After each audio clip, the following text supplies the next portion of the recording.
Tuhan kita dapat berkumpul sama-sama di tempat ini. Mari kita naikkan ucapan syukur kita kepada Tuhan. Haleluya Yesus, terima kasih Tuhan, terima kasih Yesus. Terima kasih Tuhan atas kebaikan-Mu Tuhan dalam hidup kami Yesus. Terima kasih Tuhan atas berkat Tuhan yang telah Kau berikan kepada kami Yesus. Terima kasih Tuhan atas nikmat kesehatan yang telah Kau berikan Tuhan. Haleluya Yesus.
Oke, shalom semuanya.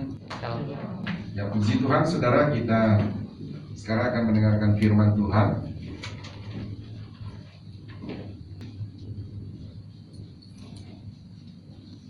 Mari jemaat Tuhan yang di lantai bawah juga ya, buka Alkitab yang saudara juga mengikuti pada online.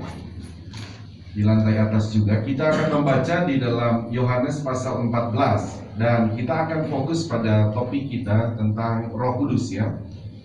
Kita akan bicara tentang masih dalam topik Roh Kudus, tapi kita mari membaca dulu ayatnya saudara di dalam Yohanes 14 ayat yang ke-15. Tapi ini agak panjang ya, saya akan sampai ayat 26 saja untuk saudara membacanya. Dari ayat yang ke-15, mari bangkit berdiri, baik di lantai atas, lantai bawah, saudara juga yang mengikuti pada online. Bangkit berdiri, kita baca bergantian ya. Yesus menjanjikan penghibur. Jikalau kamu mengasihi aku, kamu akan menuruti segala perintahku.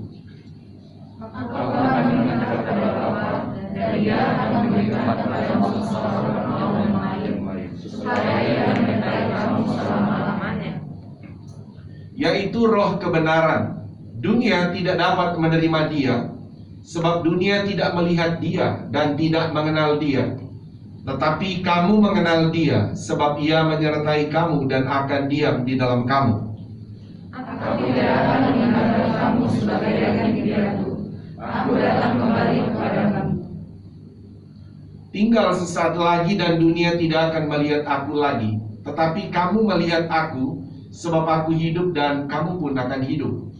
Pada waktu itulah kamu akan tahu bahwa aku di dalam Bapa-Ku, dan kamu di dalam aku, dan aku di dalam kamu. Barang siapa memegang perintahku dan melakukannya, ialah yang mengasihi aku. Dan barang siapa mengasihi aku, ia akan dikasihi oleh Bapa-Ku, dan aku pun akan mengasihi dia dan akan menyatakan diriku kepadanya. Yudas yang mengasihi saya berkata kepadanya, Tuhan, apakah sebabnya maka engkau hendak menyatakan dirimu kepada kami, dan bukan kepada dunia? Jawab Yesus, jika seorang mengasihi aku, ia akan menuruti firman-Ku, dan Bapa-Ku akan mengasihi dia, dan kami akan datang kepadanya dan diam bersama-sama dengan dia. Barang siapa tidak mengasihi aku, ia tidak menuruti firman-Ku, dan firman yang kamu dengar itu bukanlah daripadaku, melainkan dari Bapa yang mengutus aku. Semuanya itu kukatakan kepadamu selagi aku berada bersama-sama dengan kamu. Tetapi penghibur yaitu Roh Kudus yang akan diutus oleh Bapa dalam namaku, Dialah yang akan mengajarkan segala sesuatu kepadamu, dan akan mengingatkan kamu akan semua yang telah kukatakan kepadamu. Amin. Tuhan Yesus berkati. Silakan duduk kembali. Pertama dari perikop ini, saudara, dari narasi saudara membaca dari ayat 15 sampai 26, ketika saudara membaca dalam konsep memahami tentang Tuhan kita Allah Tritunggal, itu mudah saudara akan pahami. Ya, ketika saudara langsung berhadapan melihat Alkitab, khususnya juga dalam ayat-ayat kita baca, saudara langsung masuk dengan cara pandang Tritunggal, saudara langsung mengerti. Ya, sehingga saudara lihat tadi kan ada kata kami, begitu ya. Yesus berkata kami, Bapa, Roh Kudus. Nah, itu saudara tidak akan sangat sulit memahaminya, karena saudara langsung datang dengan konsep Tritunggal itu. Kalau tidak, saudara akan kebingungan membaca tentang ayat-ayat ini. Ini kok ada Yesus, kok ada Bapa, kok ada Roh Kudus, kok ada kami. Nah, begitu. Nah, oke, sampai di situ. Jadi saudara memandang dengan cara pandang sesuai Alkitab, bahwa pertama kita memahami Allah itu Tritunggal ya, dan memahami ayat-ayat ini setelah kita membaca dengan cara pandang seperti itu membuat saudara akan mudah memahami. Nah, saya akan masuk pada fokus satu pribadi yang sedang kita bahas dari minggu yang lalu. Mengenai pertama kita sudah bahas kan saudara tentang Roh Kudus kaitannya dengan Pentakosta. Dan kita sudah membahas tentang Pentakosta itu suatu perayaan dari agama Yahudi, dan bertepatan dengan perayaan itulah Roh Kudus turun. Nah, selanjutnya bicara Roh Kudus adalah pribadi Allah. Ya, pribadi Allah yang dimana saudara dikatakan itu adalah satu janji sebetulnya, satu janji yang sudah dijanjikan ya, semenjak dari perjanjian lama juga sudah dinubuatkan. Karena dalam perjanjian lama, saudara, pribadi Roh Kudus itu hanya menempati orang-orang tertentu, dan dia menempati bait Allah. Itu kita sudah bahas minggu lalu, dan bait Allah sudah dihancurkan, dan Tuhan sudah berkata, tidak tahukah kamu bahwa tubuhmu adalah bait Allah? Itu maksudnya Tuhan, aku tidak berdiam lagi di dalam bangunan, tapi aku berdiam kepada orang yang percaya Yesus. Nah, posisi kita sudah sampai di sana. Ketika Roh Kudus sudah berdiam di dalam kita, kita masuk pada pelajaran kita hari ini adalah tentang peranan Roh Kudus di dalam kita. Ya, ada peran-peran Roh Kudus yang harus kita pahami, di mana Roh Kudus itu berdiam di dalam kita. Dia bukan hanya dia tinggal di sini, dia diam, tidak. Ingat, Roh Kudus itu pribadi, ya, pribadi Allah. Nah, sehingga mari kita akan masuk, saudara akan melihat begini. Ayat 15 dan 16. Jadi dalam poin ini kita akan bahas tentang peranan Roh Kudus di dalam diri kita, orang percaya, ya. Ayat 15-16 saya akan baca dulu, ya. Ini, jikalau kamu mengasihi aku, kamu akan menuruti segala perintahku. Aku akan minta kepada Bapa, dan Ia akan memberikan kepadamu seorang penolong yang lain, supaya Ia menyertai kamu selama-lamanya. Jadi yang dimaksud oleh Tuhan Yesus, saya mundur sedikit, ya. Sebetulnya saya menyambung, membuat alur cerita itu kan dari Pentakosta, Roh Kudus sudah dicurahkan. Tapi ini konteks cerita kan sebelum Yesus naik ke sorga justru. Sebelum dia naik ke sorga, dia menceritakan. Karena murid-murid pada waktu itu, loh kok Yesus mau tinggalkan kita? Nah, selama ini Yesus yang menyertai kita, Yesus yang mengajarkan kita, Yesus yang mendampingi kita, Yesus yang bela kita. Nah, sekarang kalau kamu sudah mau naik ke sorga, sekarang siapa yang akan mendampingi kami, menyertai kami, membela kami? Karena orang percaya pada waktu itu butuh pembelaan. Orang percaya pada waktu itu, saudara, itu sebetulnya disingkirkan. Karena begini, mereka itu kan awalnya agama Yahudi. Orang-orang percaya itu, murid-murid itu kan agama Yahudi. Nah, ketika tahu mereka itu berkelompok dengan Yesus, nah orang agama Yahudi ini mulai melihat bahwa orang-orang pengikut Yesus itu kan orang sesat. Jadi istilah kata orang agama Yahudi ini ketika melihat kelompoknya Yesus ini, mereka kan mencela, apalagi orang Farisi. Waduh, mereka sangat marah sekali. Tapi Yesus selalu tampil dengan pembelaan bagi mereka, para murid-murid. Karena murid-murid awal dulu kan belum banyak memahami kebenaran. Tapi Yesus selalu membela, selalu mendampingi mereka. Tekanan dari ahli Taurat kepada mereka, kelompoknya Yesus ini, murid-murid ini, Yesus selalu bela. Nah, sekarang Yesus mau naik ke sorga, terus siapa yang mau bela kami? Nah, Yesus memberitahu kepada mereka. Dia berkata bahwa jikalau kamu mengasihi aku, tak mengasihi Yesus, kamu akan menuruti segala perintahku. Itu istilah pertama. Selanjutnya, dari sisi rasa khawatir mereka tentang siapa akan membela mereka, ya, tentang iman mereka, satu keyakinan mereka, Yesus berkata ayat 16, aku akan minta kepada Bapa, ya, dan Ia akan memberikan kepadamu seorang penolong yang lain. Sampai sini dulu. Kita akan bahas poin pertama yang kita akan bahas adalah peranan Roh Kudus bagi kita adalah sebagai penolong. Sebagai penolong. Tapi di sini, saudara, ini sebetulnya dalam bahasa asli Yunani ini tidak ada seorang, ya. Aku akan minta kepada Bapa penolong yang lain sebetulnya. Tidak ada seorang. Karena ini bicara Roh Kudus, bukan seorang, bukan orang, tetapi penolong yang lain. Nah, penolong yang lain ini, saudara, adalah penolong yang lain ini ditulisnya dalam bahasa Yunaninya itu alos ini. Sedikit supaya saudara agak pahami saja sedikit, ya, saudara, ya. Ya. Dia begini tulisannya. Ini alos ini A-L-L-O-S. Alos itu ada pengertian. Alos itu yang lain. Jadi yang lain artinya yang lain tapi sama. Aduh, gimana ya, saudara? Saya kasih begini supaya saudara pahami, ya. Ini ada minuman saja, ya, minuman. Nih, ada minuman sini, baru ada minuman yang lain. Nah, gitu. Tapi ini sama. Bisa paham, ya, saudara? Sama. Jadi, ya, maksudnya menjelaskan ini alos ini, Yesus mau bilang kepada para murid, Ada penolong yang lain. Yesus itu mereka sudah pahami Allah. Yesus mereka pahami Allah, tapi ada penolong yang lain. Dia juga Allah, maksudnya begitu. Tapi bukan ada berapa Allah kita ya. Dia juga sama sehakikat dengan dia. Jadi ada penolong yang lain. Itu maksudnya Tuhan Yesus. Dia adalah Roh Kudus. Jadi Yesuslah memperkenalkan mereka tentang penolong yang lain adalah Roh Kudus. Saya bawa dulu, saudara punya cara berimajinasi tentang konsep Tuhan ya. Konsep Tuhan itu saudara kan harus memandang begini: Bapa, Anak. Ini kita mengenal begini.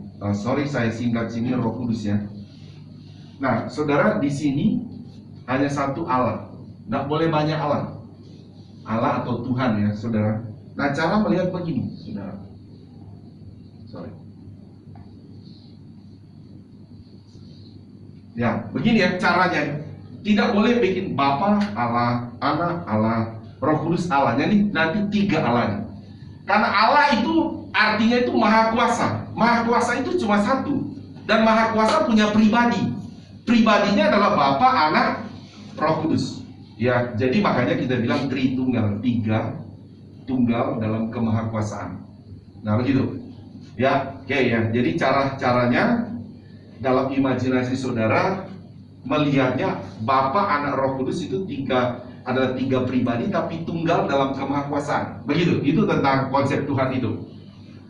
Nah, kita balik saudara. Jadi Yesus memperkenalkan di sini bahwa dia bilang ada penolong yang lain yaitu Roh Kudus, tapi dia Allah. Yesus juga Allah, Roh Kudus juga itu Allah. Nah, gitu, saudara. Dia bilang ada penolong yang lain.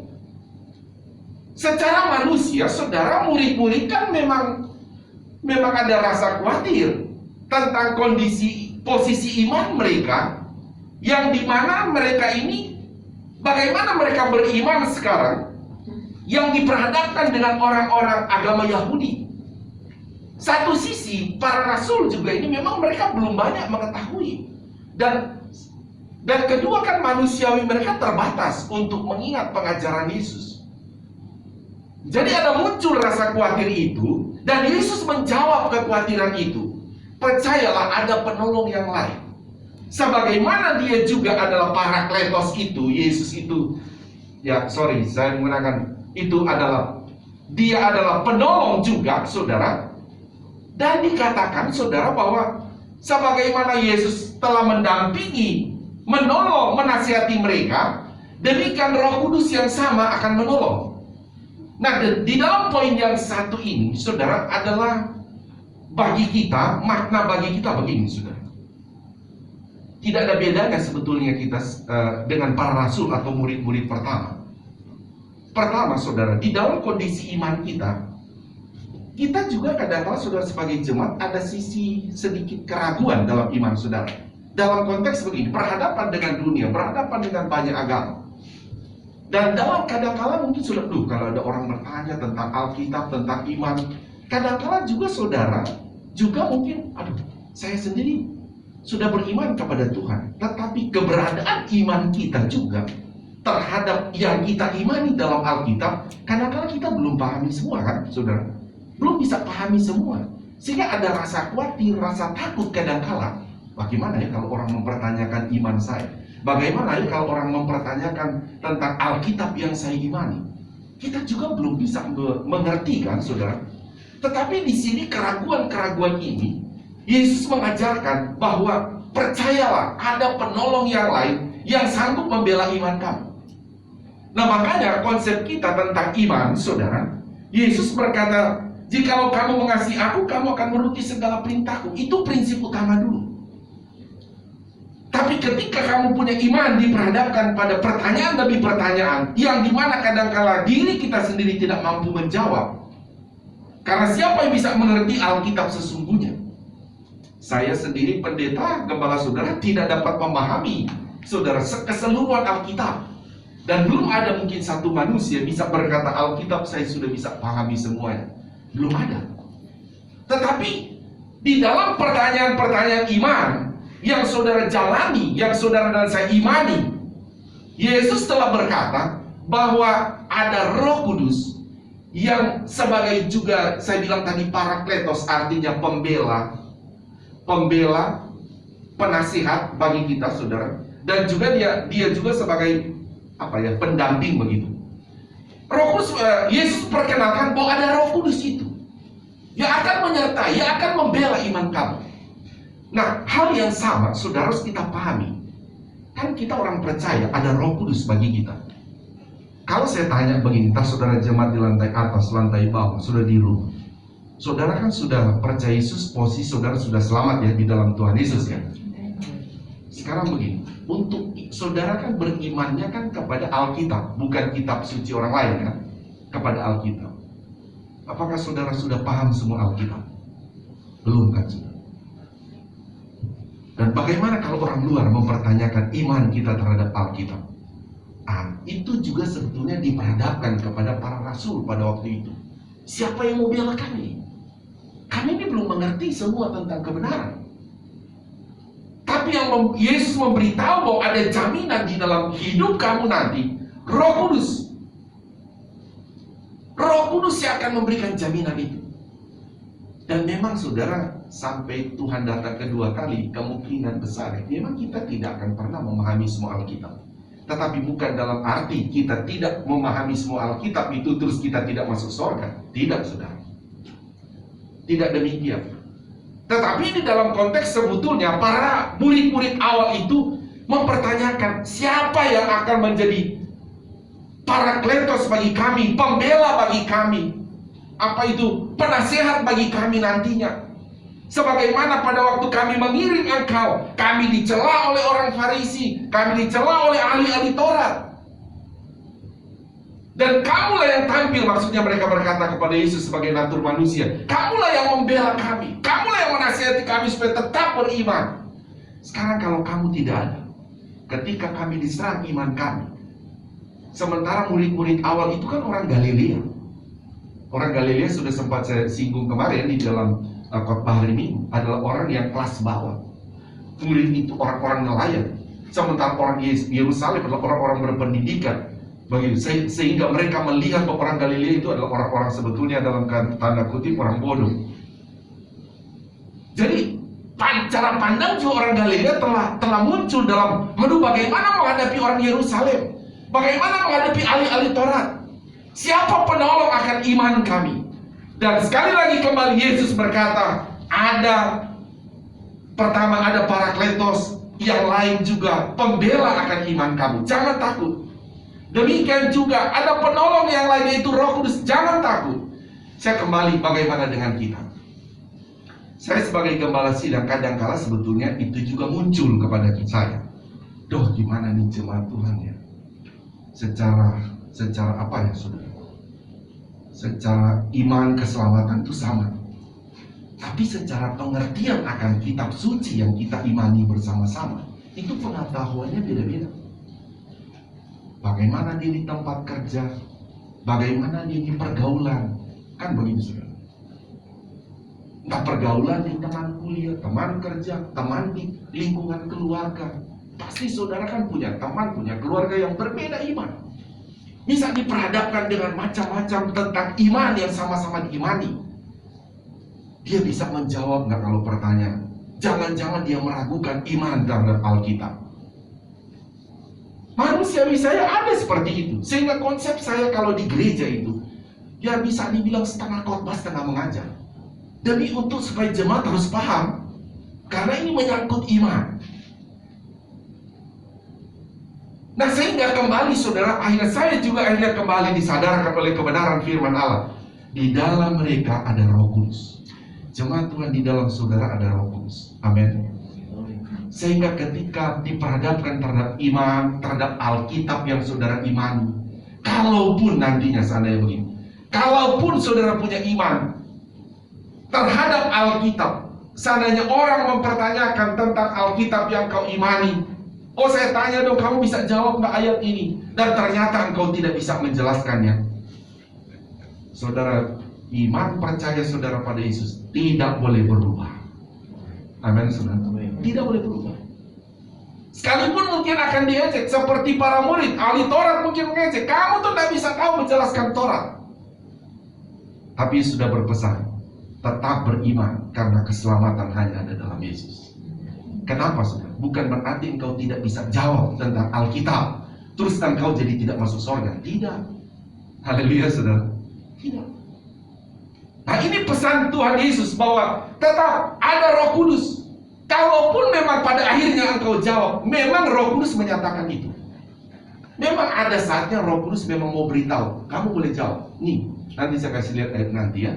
Ada saatnya Roh Kudus sebagai penolong, dia mau bela kita, betul-betul dia bela, dia menyatakan. Tapi ada saatnya Roh Kudus bilang, saya tidak perlu tolong orang itu melalui kamu, biarkan saja dia. Bisa seperti itu saudara. Bisa seperti itu. Ya. Jadi saya bicara pada poin yang pertama, ini saya bicara ini sekali lagi untuk hari ini hanya hal-hal rohani saudara. Saya pernah berkata mungkin saya kalau akan banyak bicara tentang urusan jasmani buat saudara, saya yakin saudara, apalagi tentang uang, saya yakin saudara lebih pintar cari uang sebetulnya dari saya, sehingga saya bisa balik pada diri saya. Lebih baik saya belajar kepada saudara kalau tentang uang.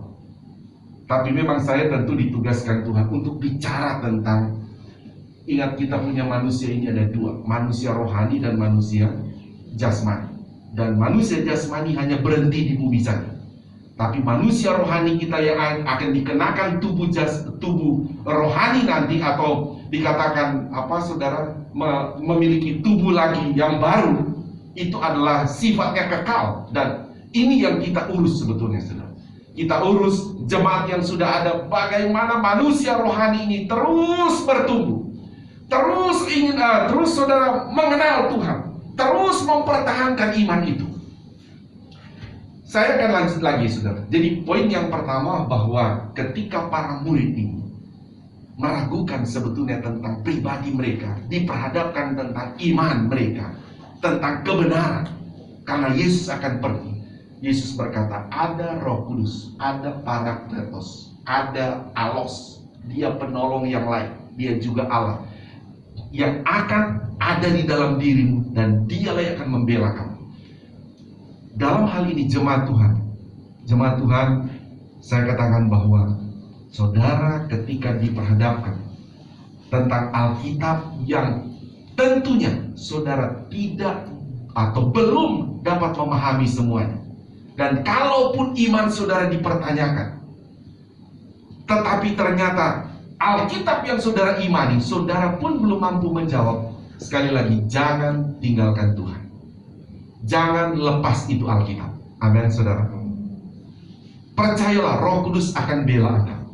Sekalipun hari itu mungkin kau merasa katanya Roh Kudus Parakletos, pembela, penasihat, katanya dia penolong, tapi waktu itu dia tidak tolong saya, dia tidak bela saya. Memang dia tidak mau bela, bukan untuk kamu ya. Bukan. Tapi memang dia tidak mau tolong sebetulnya orang itu. Bukan Roh Kudus jahat saudara, bukan. Memang dia tidak mau menyatakan, atau belum waktunya. Haleluya saudara, belum waktunya. Jadi intinya bahwa Roh Kudus peranan dalam hidup kita adalah, dia adalah penolong di dalam hidup kita. Itu poin yang pertama ya saudara. Yang kedua, karena ada poin yang keempat, saya akan lebih lama di sana. Poin yang kedua begini saudara, masih ayat yang ke-16, dia berkata penolong yang lain. Selanjutnya dia berkata supaya ia menyertai kamu selama-lamanya. Kalau saudara lihat di sini, saudara, dia berkata Roh Kudus itu peranan bagi kita.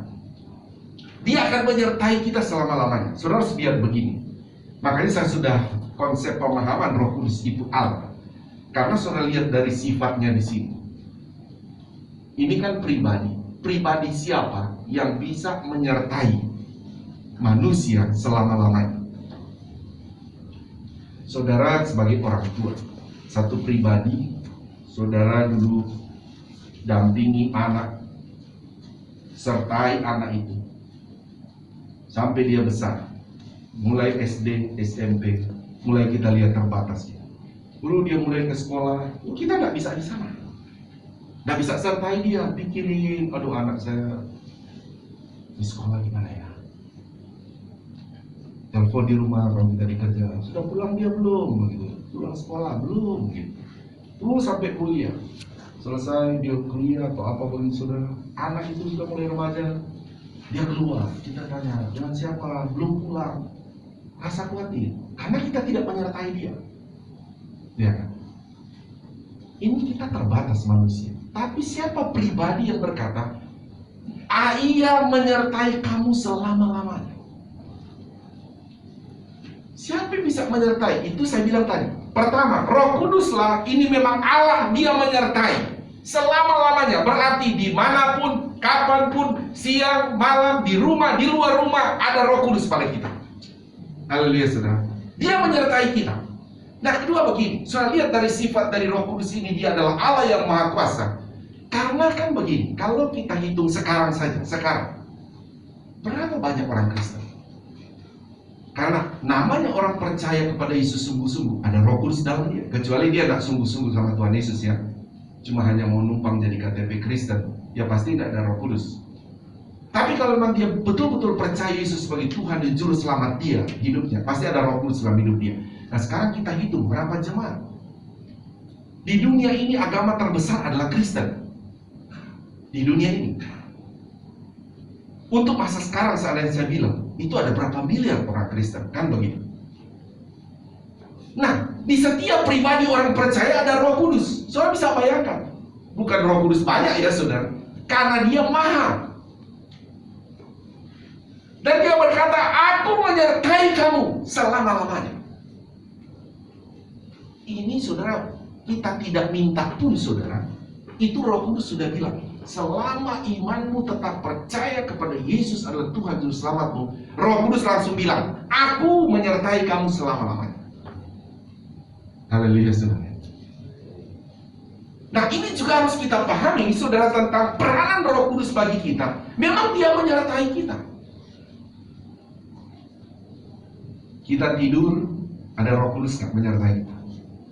Tuhan tidak pernah tidur soalnya. Amin.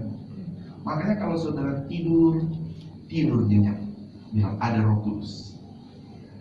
Haleluya. Saudara mau pergi bekerja, dan berdoa, ada Roh Kudus akan menyertai. Sebagai orang tua, saudara percaya, sekalipun anak kecil, makanya anak-anak itu kita di sini kan, dia punya sakramen, salah satu di dalam sakramen gereja kita kan adalah penyerahan anak, karena itu bentuk seremonial pengakuan iman anak itu kepada Tuhan kita Yesus Kristus.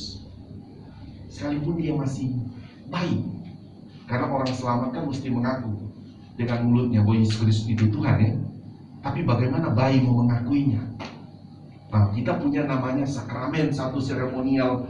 Orang tua membawa anak itu di dalam gereja sebagai bentuk anak kami ini mengaku beriman kepada Tuhan Yesus. Nah, di anak itu pun ada Roh Kudus dalam hidup dia. Sehingga kita juga sebagai orang tua kadang-kadang, aduh anak saya di mana ya, dia lagi pergi. Dari sisi itu juga, saudara, kadang-kala manusiawi kita atas sebagai orang tua ada rasa khawatir juga. Anak saja begitu, kalau orang tuanya lagi pergi keluar kota atau lagi kemana, sebagai anak juga dia timbul, papa saya bagaimana ya, mama saya bagaimana di sana ya. Nah, begitu. Tapi dalam hal ini, maksud saya memperlihatkan keterbatasan kita di sini, mau tidak mau, supaya kita tenang, bukan arti hanya dalam lip saja saudara untuk kita mendengar, tapi dengan iman, saudara kita harus percaya. Saya percaya di dalam anak saya ada Roh Kudus menyertai dia. Amin. Saya percaya kepada orang tua saya ada Roh Kudus kepada mereka. Tetapi begini, kadangkala saudara, orang yang kita harapkan itu sedang pergi atau di mana, kadangkala memang orang itu bisa lupa tentang akan pribadi Roh Kudus menyertai dia. Sehingga kadangkala kita sebagai orang percaya, apakah kita sebagai orang tua terhadap anak-anak terhadap orang tua, saya sebagai gembala terhadap jemaat, ya kadangkala kita, saudara, harus berlutut bilang, Roh Kudus, saya takut anak saya itu lupa bahwa Engkau ada. Melalui doa saya, Engkau ingatkan bahwa ada Engkau dalam hidup, supaya anak ini pergaulannya tetap dikendalikan oleh Roh Kudus. Haleluya saudara. Dan kalau saudara tidak masuk ke sana, saudara, biasanya saudara tidak akan tenang. Roh Kudus, salah satu saudara, peran Roh Kudus, dia adalah menyertai, katanya saudara. Dia akan menyertai orang yang percaya kepadanya. Itu peran Roh Kudus yang kedua. Yang ketiga,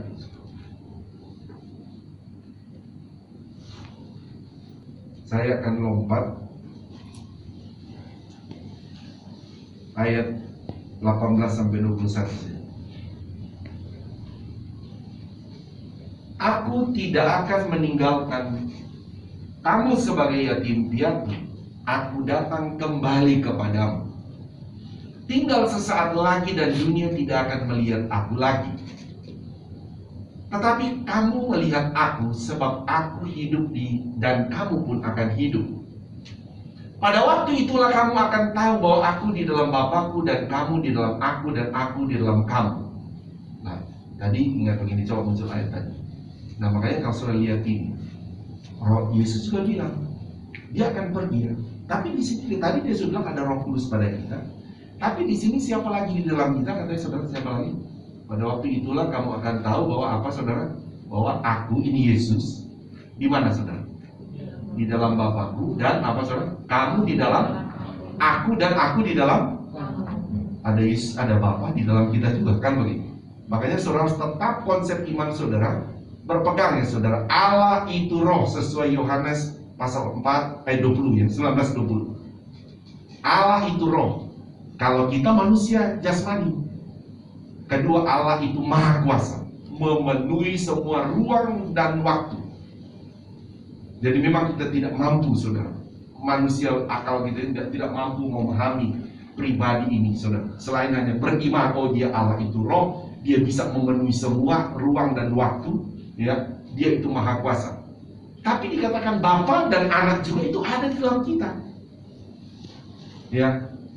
Tapi Roh Kudus lah saudara yang minggu lalu ketika salah saya sudah bilang lebih banyak berperan, berbicara tentang apa yang diinginkan Bapa, apa yang diinginkan Yesus. Lebih banyak Roh Kudus yang berbicara kepada kita. Ayat 21. Barang siapa memegang perintahku dan melakukannya, dialah yang mengasihi aku. Dan barang siapa mengasihi aku, ia akan dikasihi oleh Bapakku. Dan aku pun akan mengasihi dia dan akan menyatakan diriku kepadanya. Dalam poin yang ketiga ini, saudara, kita akan bahas begini. Peranan Roh Kudus bagi kita, dia akan menuntun kita, saudara, sampai bertemu Yesus datang kembali. Oh, ini luar biasa, saudara. Jadi dia akan tuntun, dia tidak akan pernah lepas kita. Selama tetap berpegang ya. Selama engkau mulutmu tetap berkata, Yesus itu Tuhan Juru Selamat saya. Selama itu juga dia akan terus menuntun kita, saudara, sampai bertemu Yesus atau Yesus datang kedua kali.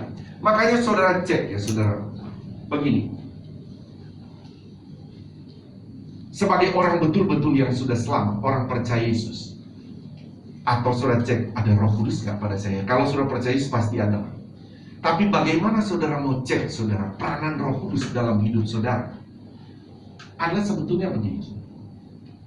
Ketika engkau mulai sedikit jauh, mulai saudara, tadinya rajin ibadah, mulai turun lagi. Terus saudara mulai suka berdoa, mulai tidak suka. Roh Kudus pasti tidak akan membiarkan. Saudara, bagaimanapun saudara sebagai orang selamat di dalam Tuhan Yesus, Roh Kudus pasti akan dorong. Entah itu saudara sebagai suami, tahu-tahu istri bilang begini, Pak, sudah lama kamu jarang berdoa. Saudara mesti peka dengar. Jangan langsung bilang, enak aja kamu istri, saya kepala rumah tangga, jangan main suruh-suruh saya. Jangan dulu saudara. Kalau bicara tentang Tuhan, sekalipun kita suami, tahan dulu. Takutnya ini Roh Kudus hanya pakai dia. Karena engkau sudah Roh Kudus bicara, engkau sudah tidak dengar. Sudah tidak peka lagi. Sehingga Roh Kudus pakai orang lain. Dia bisa pakai istrimu atau pakai anakmu. Pak atau Ma, kok sudah tidak ke gereja? Jangan langsung bilang, kamu anak-anak mau main di ini sama orang tua. Hati-hati jangan ya. Karena itu jangan-jangan itu memang Roh Kudus sedang mengasihi kamu. Dia sedang bicara sama kamu. Atau sebaliknya orang tua bicara kepada kamu sebagai anak. Kamu sudah jarang ibadah loh. Kamu sudah jarang ikut ibadah ini. Sebagai anak kau jangan langsung cepat tolak. Jangan langsung bilang begini, ngapain sih papa mau atur saya? Ngapain sih mama mau atur saya? Saya sudah dewasa. Jangan. Karena kemungkinan itu Roh Kudus sedang pakai dia bicara sama kamu. Haleluya, saudara. Saudara kenal Biliam? Roh Kudus sudah bicara, dia tak dengar. Tuhan pakai siapa, saudara? Pakai binatang.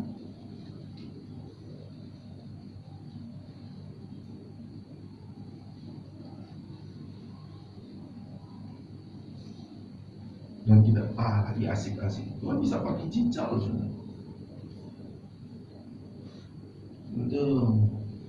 Lagi asik-asik makan, cicak datang, dia turun di kepala. Saudara panggil, Tuhan ini apa ya? Gitu, bisa Tuhan pakai apa aja, saudara. Tapi kalau Tuhan masih bisa pakai orang di sekitar kita yang ada Roh Kudus dalam dia, jangan cepat tolak kalau di hal-hal dia bicara tentang rohani. Amin. Jangan tolak. Karena itu bentuk tanggung jawab Roh Kudus yang dia berkata, aku menyertai. Atau bentuk daripada bagian dari Roh Kudus menuntun. Karena Roh Kudus memang dia punya tanggung jawab itu, saudara. Saya bilang tadi, pokoknya selama kau percaya Yesus, bagaimanapun caranya, Roh Kudus tetap akan mendampingi, menuntun kita sampai pada kedatangan Yesus kedua kali.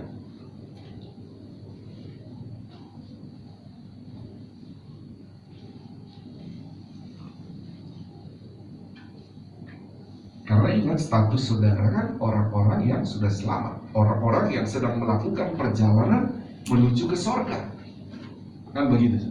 Tapi kalau mulai menyeleweng lagi, ya Roh Kudus akan tarik lagi, panggil lagi. Sama kita kan Yesus menggambarkan dia gembala, kita domba ya. Nah saudara nanti kalau melihat paling banyak, contoh paling bagus memang saudara akan melihat di Israel, saudara, cara mereka mengembalakan domba. Dia bisa cuma bersuara, panggil, itu domba itu bisa tahu suara gembalanya. Ini saudara bisa dibawa lihat, domba dipanggil, sini. Nah, domba-domba itu begitu, saudara. Dia cuma bisa panggil dengan suara, datang. Tapi kadang-kadang ada yang nakal-nakal juga. Nah, begitu, saudara. Itu dia mesti, kamu itu sudah dipanggil, nak datang. Nah, ada namanya tongkat dan gada. Kan dua macam ya. Gembala itu dia pakai dua. Kalau gada itu seperti Bisbol itu cuma panjang begini saja, lurus saja. Kalau tongkat itu kayak tongkat gembala kayak payung kan. Nah kalau yang gada ini saudara, memang ada yang dia sudah panggil, tidak datang juga, baru dipukul juga. Itu domba. Kalau dia ada domba yang agak jatuh sedikit ke jurang atau nyangkut, nah itu pakai gada, pakai tongkat gembala. Tapi maksudnya cerita ini tentang domba, saudara. Maksudnya adalah Roh Kudus itu, ya kadang-kala kalau dia sudah jauh, sudah panggil tidak datang, pasti dia datang dengan tongkat, dengan gada. Nah dia dulu. Nah baru sadar lagi, iya ya, saya sudah jauh lagi dari Tuhan. Tapi toh kalau memang gada itu datang pada kita, karena memang itu bentuk tanggung jawab Roh Kudus buat kita. Amin, saudara. Bentuk tanggung jawab Roh Kudus bahwa aku menuntun kamu. Tapi Roh Kudus menuntun kita orang percaya, tapi kadang kala masih menyeleweng. Memang dia panggil tidak dengar, dia bilang, ini saya punya gada, pukul dulu, saya balik lagi. Tidak boleh lihat Tuhan itu jahat. Itu demi kebaikan supaya kita sampai pada tujuan kita, masuk surga yang kekal. Saya langsung masuk pada poin berikut, saudara. Jadi ini peranan Roh Kudus ya. Saudara sih ingat, ada Roh Kudus bagi kita bukannya sekedar oh ada Roh Kudus, bukan. Ya termasuk yang menuntun tadi. Menuntun dia tetap memegang ada gada, ada apa saudara? Tongkat. Amin saudara. Ada gada, ada tongkat. Ya. Nah inilah saya akan membaca peranan Roh Kudus bagi kita ya. Nah, kita lompat ke ayat 26. Mari kita baca. Ya, oke. Mari baca. 1, 2, 3. Tetapi penghibur yaitu Roh Kudus yang akan diutus oleh Bapa dalam namaku, dialah yang akan mengajarkan segala sesuatu kepadamu dan akan mengingatkan kamu akan semua yang telah kukatakan kepadamu. Amin. Lihat peranan Roh Kudus pada kita. Dalam poin yang keempat yang akan kita bahas adalah begini: mengajarkan kita kebenaran.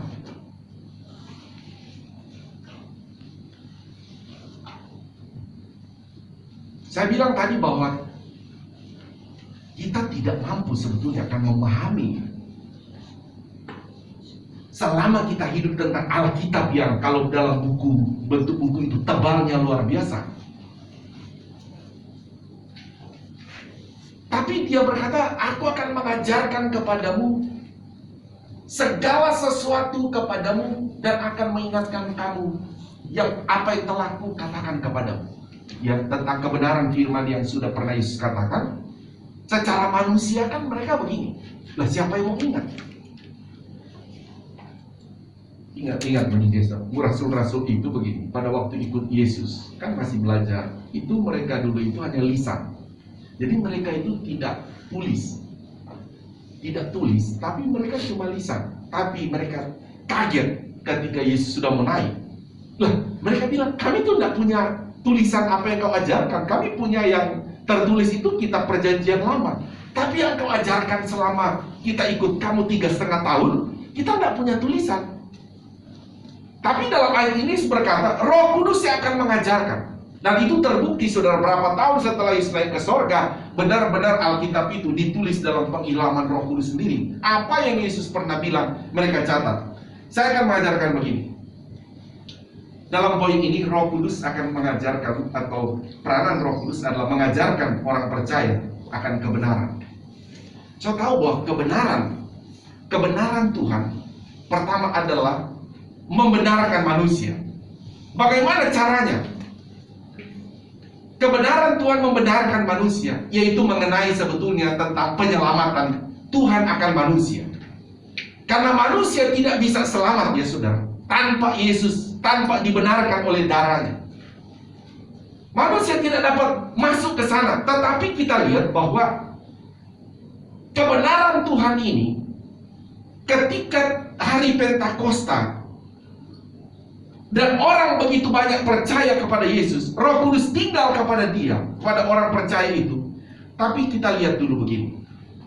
Pada waktu itu kan, minggu lalu saya sudah mengajarkan, di hari Pentakosta banyak orang Yahudi pulang karena mau merayakan perayaan Pentakosta mereka. Ada dari Partia, Elam, Media, Mesopotamia, Kapadokia, Arab, Mesir dikatakan, dan daerah sekitar Asia Kecil, daerah Turki sekarang ini. Saudara lihat, orang-orang itu, coba saudara lihat dulu saudara dalam Kisah Rasul pasal yang kedua, Kisah Rasul pasal yang kedua.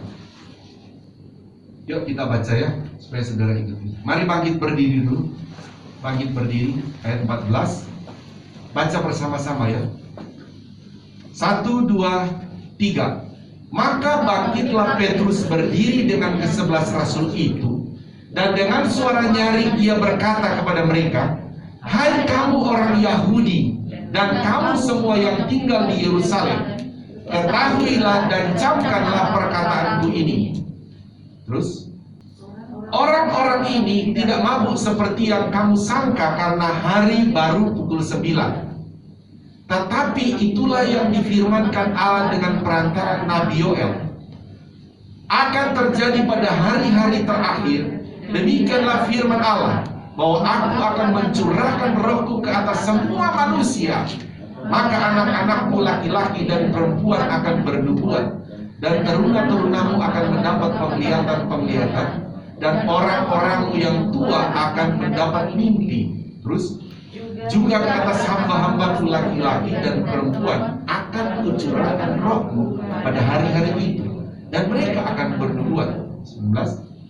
Dan aku akan mengadakan mujizat-mujizat di atas, di langit, dan tanda-tanda di bawah, di bumi, darah dan api dan gumpalan-gumpalan asap. Sampai di situ saja. Silakan duduk. Sekarang saudara dalam posisi duduk, saudara dan saya sekarang baca. Itu kan saya memperlihatkan saudara bahwa bagaimana ketika Roh Kudus turun ya. Dan Petrus berkhotbah kepada orang-orang itu yang saya bilang tadi, datang dari beberapa negara. Nah, sekarang kita lompat ke ayat 41 di pasal yang sama. Ini setelah Petrus berkhotbah ya, yang tadi kita baca. Ketika mereka dengar, mari kita baca 1, 2, 3. Orang-orang yang menerima perkataannya itu memberi diri dibaptis, dan pada hari itu jumlah mereka bertambah kira-kira 3.000 jiwa. Stop saja di situ ya. Saudara tahu, pada waktu itu Petrus berkhotbah dan 3.000 jiwa. Selanjutnya siapa yang bisa layani mereka? Saya sedikit cerita sejarahnya ya. Semenjak dari situ, saudara tahu bahwa perjalanan kekristenan, saya singkat saudara, dia terus naik, orang percaya bertambah. Saudara sampai di abad ketiga, saudara. Jadi ini kan abad pertama, abad kedua, abad ketiga. Saudara, pada waktu itu kan yang menguasai dunia adalah Romawi. Saudara, ketika Kaisar Konstantin, saudara, dia menjadi seorang kaisar yang menguasai dunia.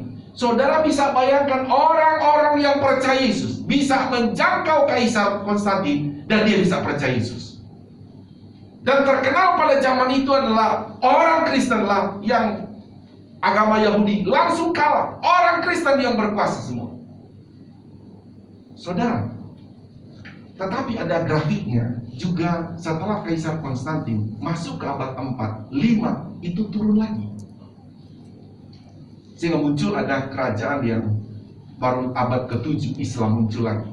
Saya tidak masuk ke sana dulu tentang sejarah itu, tapi saya mau bawa adalah begini. Apa metode jemaat mula-mula?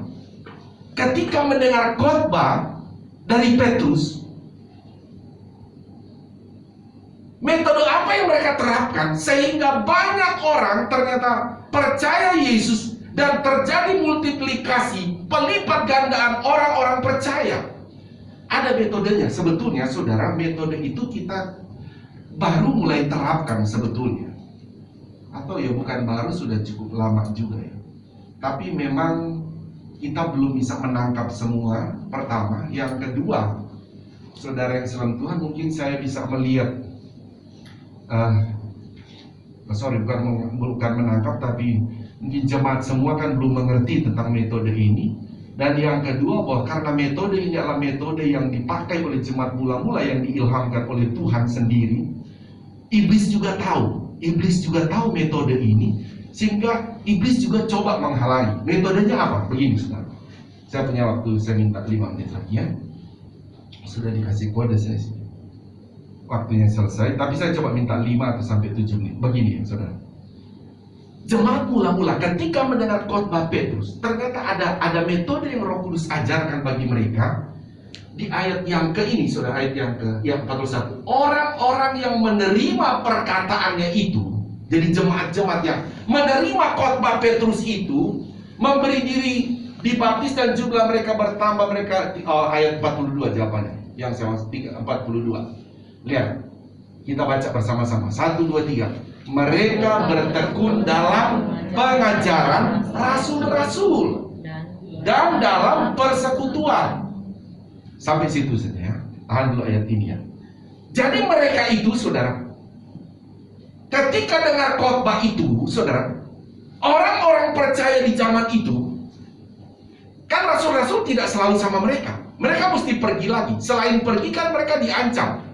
Tapi jemaat-jemaat itu, saudara, metode yang digunakan adalah mereka berkumpul di rumah-rumah mereka, terus mereka menceritakan, saling sharing khotbah daripada Petrus. Nah, ini yang saya bilang, saudara, kita menggunakan metode ini. Hari Minggu saudara dengan khotbah, hari Rabu kita sharingkan itu firman Tuhan. Itu di komsel kita. Itu metode komsel kita. Sharingkan firman Tuhan, apa yang kau dengar? Berkat apa, nasihat apa, teguran apa, pengertian apa, pengalaman apa yang kira-kira kau dapat dari firman yang kau dengar hari Minggu. Jadi orang percaya pada zaman itu, saudara, mereka men-sharingkan firman itu. Dan ternyata Roh Kudus itu bekerja melalui pribadi lepas pribadi mereka. Rumah ke rumah, lama-kelamaan mereka ternyata ada tetangga datang, ada temannya datang, ikut gabung di situ. Saya bilang itu grafik sampai abad ketiga. Orang Kristen telah menguasai itu. Saudara, ini saya bilang metode kita. Yang saya bilang satu sisi mungkin saudara belum mengerti metode ini. Dan satu sisi kemungkinan berikut iblis itu memang tahu ini metode jemaat mula-mula, jangan sampai digunakan, karena ini senjata paling ampuh, memenangkan jiwa. Kenapa, saudara? Karena kalau saya bilang kenapa ini metode paling ampuh memenangkan jiwa, karena kalau saudara sudah terbiasa sharing akan firman Tuhan di dalam komsel, mau tidak mau saudara akan berani bercerita kepada orang lain tentang Injil itu, tentang kebenaran itu. Coba saudara renungkan, saudara punya hidup. Sudah berapa orang kau ceritakan firman Tuhan kepada orang belum percaya? Coba saudara renungkan. Sebentar lagi Tuhan datang. Apakah datang secara pribadi atau datang secara umum? Dalam secara pribadi, dalam arti kata Tuhan bilang kamu sudah selesai di muka bumi. Atau secara umum, Wahyu 1 ayat 7 berkata semua mata akan melihat dia. Nah, coba kita masuk dalam perenungan ini.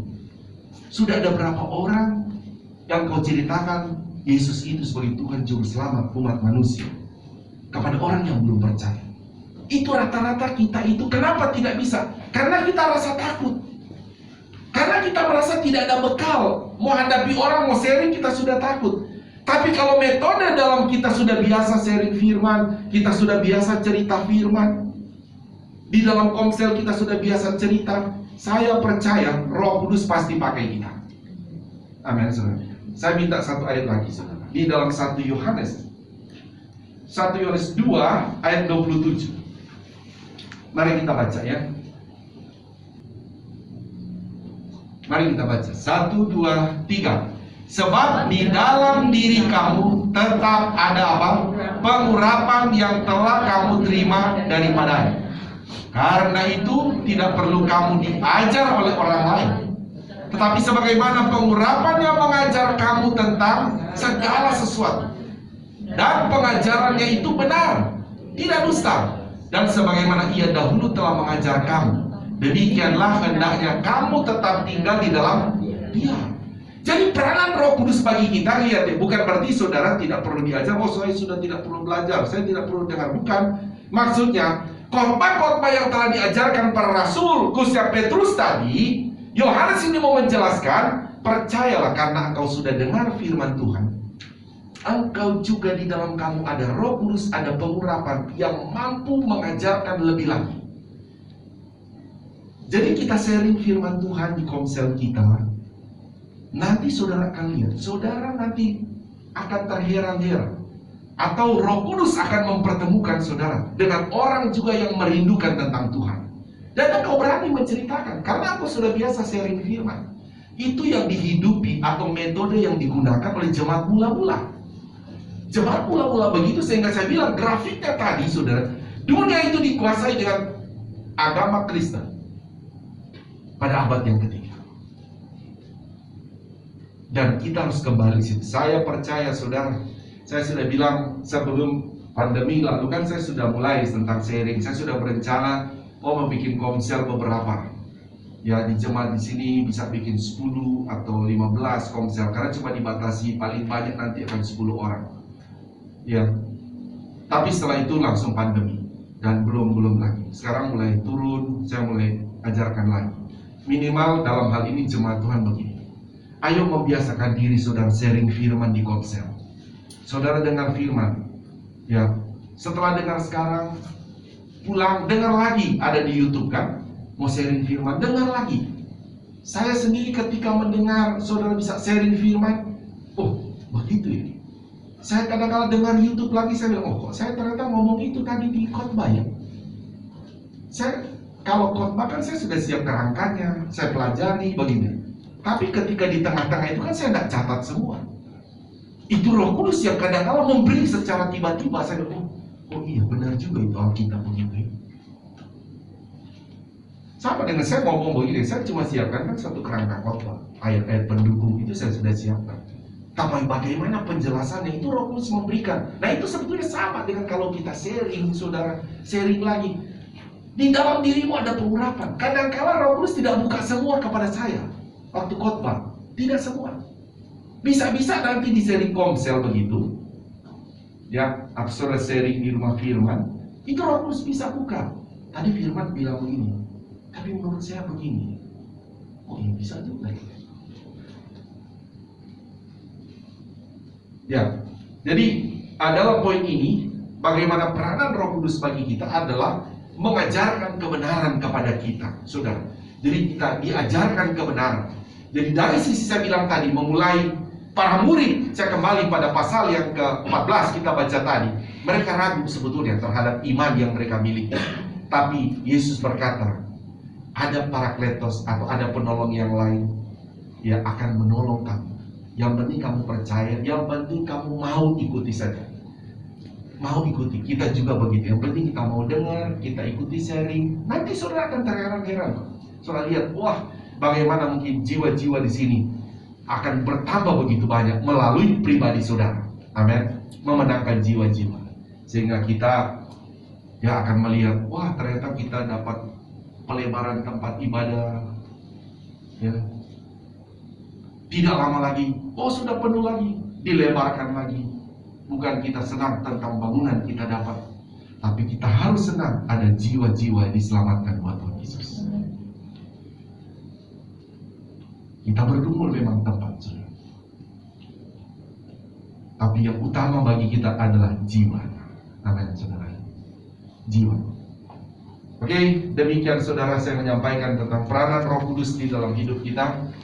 Ya, saya bicara buat saudara 1 jam 5 menit ya.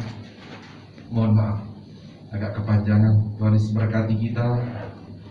Sekali lagi sadari bahwa kalau saudara kadang-kala ragu, merasa sepi, ada Roh Kudus dalam diri saudara. Amin.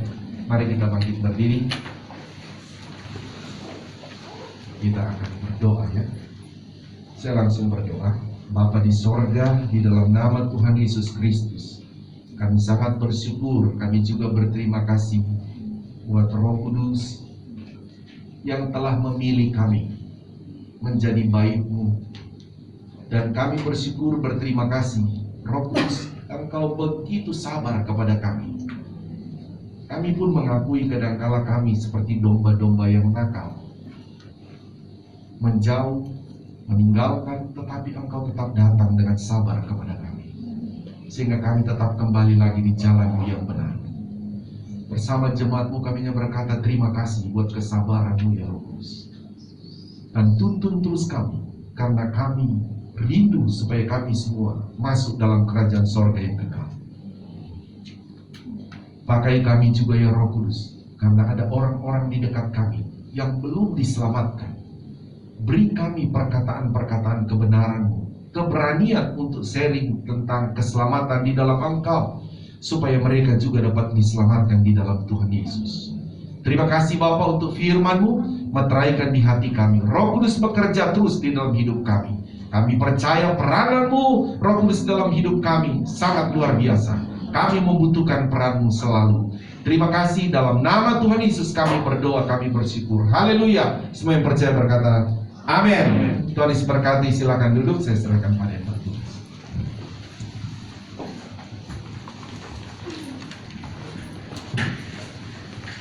Puji Tuhan, kita sudah diberkati dengan firman Tuhan. Pertama saya ucapkan terima kasih kasih untuk Bapak Gembala yang telah menyampaikan firman Tuhan pada hari ini. Dan terima kasih juga untuk yang bertugas dari WL, singer, pemain musik, tim protokol kesehatan, dan tim multimedia. Dan untuk jemaat yang telah sama-sama hadir, kita melayani Tuhan di tempat ini. Dan untuk pengumuman yang pertama, persembahan operasional dapat ditransfer ke rekening BCA 12814558872 atas nama Bapak Dedi Chandra Dinata. Lalu untuk persembahan pembangunan atau pembelian ruko dapat ditransfer ke rekening BCA digital 00093726169 atau dengan kode bank 501 atas nama Bapak Aditya Sumirat. Lalu untuk persembahan persepuluhan dapat ditransfer ke rekening BCA 74005165574 atas nama Bapak Yanja Manorek. Dan bagi jemaat yang sudah mentransfer persepuluhan dapat menghubungi Bapak dan Ibu Gembala untuk didoakan.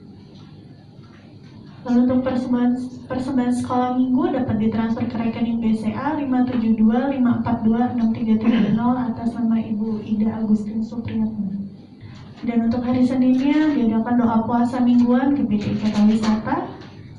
Dan untuk ibadah komsel online melalui Zoom setiap hari Rabu pukul 19.30.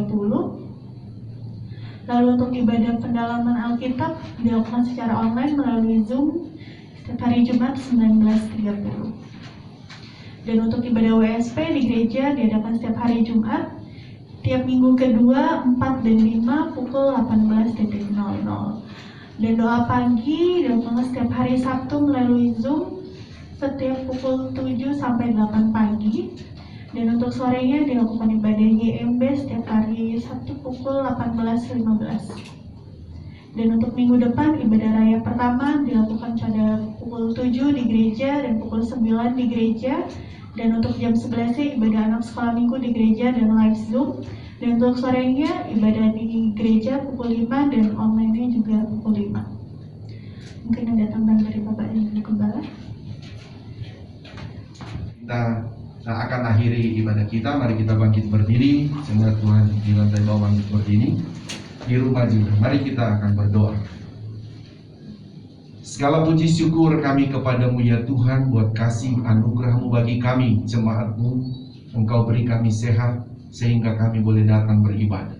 Dan kami pun mau berkat yang sama ya Tuhan. Berikan kami terus kesehatan, supaya kami boleh terus datang beribadah bersama umat-umat-Mu. Terima kasih Bapa.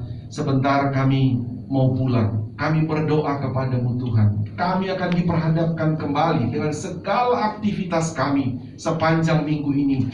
Doa kami Tuhan, semua aktivitas yang akan kami lakukan, baik dalam rumah tangga, pekerjaan kami, pendidikan anak-anak kami ya Tuhan, aktivitas pelayanan kami berdoa mohon ya Tuhan Engkau memberkati apapun aktivitas kami dan bungkus kami dengan darah-Mu, dan mohon Engkau buat berhasil apapun aktivitas yang akan kami kerjakan. Terima kasih Bapa. Demikian doa kami bersama jemaat-Mu di tengah-tengah keluarga jemaat-Mu di tempat ini ya Tuhan. Ada Nelly dan Yus nanti hari Jumat mereka akan melangsungkan pernikahan yang kudus. Tuhan bersama jemaat kami berdoa, berikan kesehatan kepada kedua pihak keluarga ini ya Tuhan. Berikan mereka hikmat-hikmat, kekuatan, sehingga di menjelang hari H ini mereka semakin sibuk ya Tuhan. Tapi kekuatan, kesehatan, sukacita Tuhan anugerahkan bagi kedua keluarga besar mereka ya Tuhan, sehingga acara boleh berlangsung dengan baik. Terima kasih Tuhan Yesus, kami bersyukur kepadamu buat jemaat-Mu ini akan melangsungkan pernikahan. Kami juga berdoa ya Tuhan, berkati tempat yang akan mereka gunakan, peralatan dan semua persiapan di sana. Tuhan mendahului, Tuhan memberkati. Bahkan pihak hotel di sana pun Tuhan memberkati mereka. Bapa, sekarang kami berdoa, berkati pemerintah kami ya Tuhan, presiden, wakil presiden, Tuhan, pemerintah dari pusat sampai daerah, TNI, Polri yang bertugas dari pusat sampai daerah, bahkan tim-tim medis semua mereka yang bekerja dari pusat sampai daerah. Tuhan, kami mohon berkati mereka, taruh hikmat-Mu bagi mereka ya Tuhan, untuk mereka menjalankan tugas-tugas mereka. Demikian hamba-hamba Tuhan, jemaat Tuhan, dimanapun mereka berada, dimanapun mereka melayani, dimanapun mereka bersaksi, Tuhan urapi, Tuhan pakai mereka secara luar biasa. Terima kasih, kami bersyukur untuk ibadah kami Sebentar kami mau pulang, bungkus kami dengan darah-Mu Tuhan Yesus. Sukacita Roh Kudus menjadi bagian kami semua. Kami bersyukur dan mengakhiri ibadah yang kedua ini. Mari kita angkat kedua belah tangan kita. Kami mau terima berkat daripada-Mu ya Tuhan. Inilah kami anak-anak-Mu, mengangkat tangan kami kepada-Mu adalah terus pengakuan iman kami bahwa keselamatan hanya ada di dalam nama Tuhan Yesus Kristus. Engkau juga yang menjadi sumber segala sumber berkat bagi kami. Kami mohon berkati kami dengan berkat-berkat rohani yang luar biasa. Juga berkatilah kami dengan berkat-berkat jasmani secara luar biasa. Saudaraku, terimalah berkat daripada Allah Bapa, cinta kasih sayang daripada Tuhan Yesus Kristus, penghiburan, persekutuan, kuat kuasa, urapan-urapan baru dari Roh Kudus memenuhi, memberkati kita semua saat ini sampai Maranatha. Tuhan Yesus Kristus datang kembali menjemput kita semua. Taruh tangan di dada, naikkan pujian ini.